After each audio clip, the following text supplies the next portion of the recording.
अस्सलाम वालेकुम। ਸਿਆਣੇ ਕਹਿੰਦੇ ਵੀ ਬਣਾਈ ਹੋਵੇ ਨਾ ਉੜਕ ਕੰਮ ਆਈ ਜਾਂਦੀ। ਭਲੇ ਵਕਤਾਂ ਦੇ ਵਿੱਚ ਨਾ ਸੰਦ ਹੈ ਨਹੀਂ ਸੀ, ਇੰਨੇ ਮਸ਼ੀਨਾਂ ਹੈ ਨਹੀਂ ਸੀ, ਬੰਦੇ ਹੱਥਾਂ ਨਾਲ ਕੰਮ ਕਰਦੇ ਸੀ।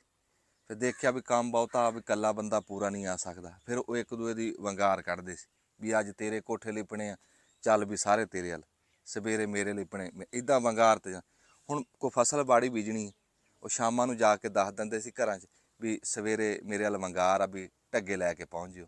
ਲੈ ਨਾ ਕੋਈ ਨਹੀਂ ਸੀ ਕਰਦਾ।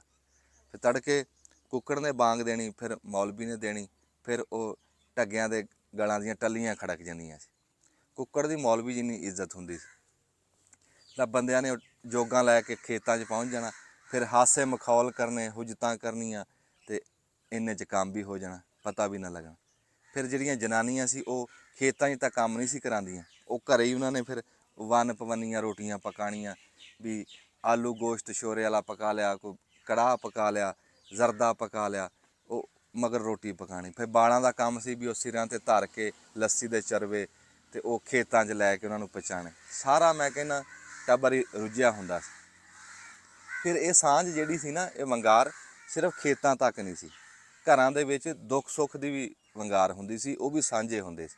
ਵੀ ਕਿਸੇ ਦੇ ਘਰ ਮਰਗ ਹੋ ਗਈ ਆ ਨਾ, ਲੈ ਉਹ 3 ਦਿਨ ਉਹਨਾਂ ਦੇ ਚੁੱਲ੍ਹੇ 'ਚ ਅੱਗ ਹੀ ਨਹੀਂ ਬਾਲਣ ਦੇਣੀ। ਕੋਈ ਨਾਸ਼ਤਾ ਲੈ ਕੇ ਆ ਰਿਹਾ, ਕੋਈ ਦੁਪਹਿਰ ਦੀ ਰੋਟੀ, ਇੱਦਾਂ ਵੰਡਦੇ ਸੀ ਦੁੱਖ।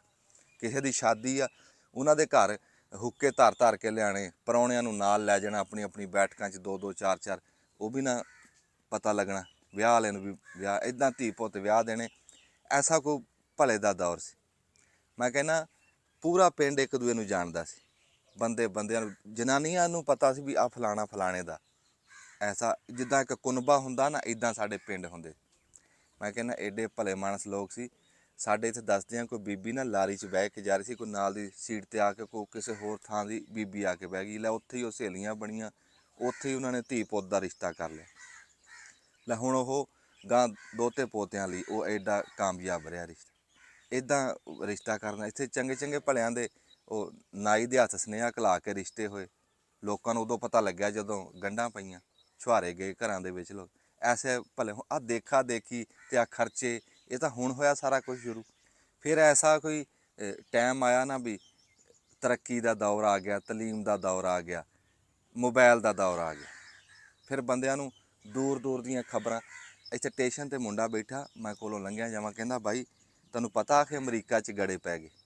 ਮੈਂ ਮੁੰਡੇ ਨੂੰ ਕਨੀ ਦੇਖਿਆ, ਮੈਂ ਕਿਹਾ ਯਾਰ ਉਹ ਤੇਰੇ ਪਿਓ ਨੂੰ ਡਾਕਦਾਰ ਕੋਲ ਲੈ ਕੇ ਗਏ, ਉਹਦਾ ਬਲੱਡ ਵਧਿਆ, ਤੈਨੂੰ ਪਤਾ? ਕਹਿੰਦਾ ਲੈ ਉਹ ਅਮਰੀਕਾ 'ਚ ਗੜੇ ਪਏ ਦਾ ਉਹਨੂੰ ਪਤਾ, ਪਿਓ ਦਾ ਬਲੱਡ ਵਧਿਆ, ਲੈ ਉਹਨੂੰ ਪਤਾ ਨਹੀਂ। ਇੱਦਾਂ ਅਸੀਂ ਗੁਆਂਢੀ ਦਾ ਨਹੀਂ ਪਤਾ ਵੀ ਭੁੱਖਾ ਕਰਜਿਆ। ਉਹ ਸਾਂਝ ਨਹੀਂ ਰਹੀ, ਉਹ ਗੱਲਾਂ ਹੀ ਨਹੀਂ ਰਹੀਆਂ। ਹੁਣ ਤਾਂ ਬੰਦਿਆਂ ਨੂੰ ਨਾਲ ਬੈਠੇ ਦਾ ਨਹੀਂ ਪਤਾ, ਐਸੇ ਰੁੱਝੇ ਹੋਏ ਆਪਣੇ ਆਪਣੇ ਦੁਨੀਆਦਾਰੀ। ਹੁਣ ਤਾਂ ਉਹ ਹਿਸਾਬ ਆ, ਕੋ ਬੰਦਾ ਜਨਾਨੀ ਲੜ ਪਏ ਅਤੇ ਉਹ ਹੁਣ ਇੱਕ ਦੂਜੇ ਨੂੰ ਬੁਲਾਉਣ ਨਾ। ਸ਼ਾਮਾਂ ਹੋਈਆਂ ਨਾ ਅਤੇ ਉਹ ਬੰਦੇ ਨੇ ਪਰਚੀ 'ਤੇ ਲਿਖਿਆ ਵੀ ਸਵੇਰੇ ਤੜਕੇ 8 ਵਜੇ ਮੈਨੂੰ ਉਠਾ ਦੀ, ਮੈਂ ਕਿਤੇ ਕੰਮ ਜਾਣਾ। ਉਹ ਪਰਚੀ ਆਪਣੀ ਜਨਾਨੀ ਦੇ ਸਿਰਹਾਣੇ ਰੱਖ, ਉਹਨੇ ਵੀ ਦੇਖ ਲਈ, ਸੌਂ ਗਏ। ਹੁਣ ਸਵੇਰੇ ਬੰਦੇ ਦੀ ਜਦ ਅੱਖ ਖੁੱਲ੍ਹੀ ਤਾਂ 9 ਵਜੇ, ਕਹਿੰਦਾ ਵੀ ਕੈਸੀ ਕਪੱਤੀ ਜਨਾਨੀ ਵੀ ਮੈਨੂੰ ਉਠਾਇਆ ਨਹੀਂ। ਇੰਨੇ 'ਚ ਉਹਨੇ ਆਪਣੇ ਸਿਰਹਾਣੇ ਦੇਖਿਆ ਅਤੇ ਇੰਨੀਆਂ ਪਰਚੀਆਂ ਪਈਆਂ। ਕਿਸੇ 'ਤੇ ਲਿਖਿਆ ਹੈ ਵੀ 8 ਵੱਜ ਗਏ ਉੱਠ ਜਾ, 8:30 ਹੋ ਗਏ ਉੱਠ ਜਾ, ਹੁਣ ਤਾਂ 9 ਵੱਜ ਗਏ ਉੱਠ ਜਾ।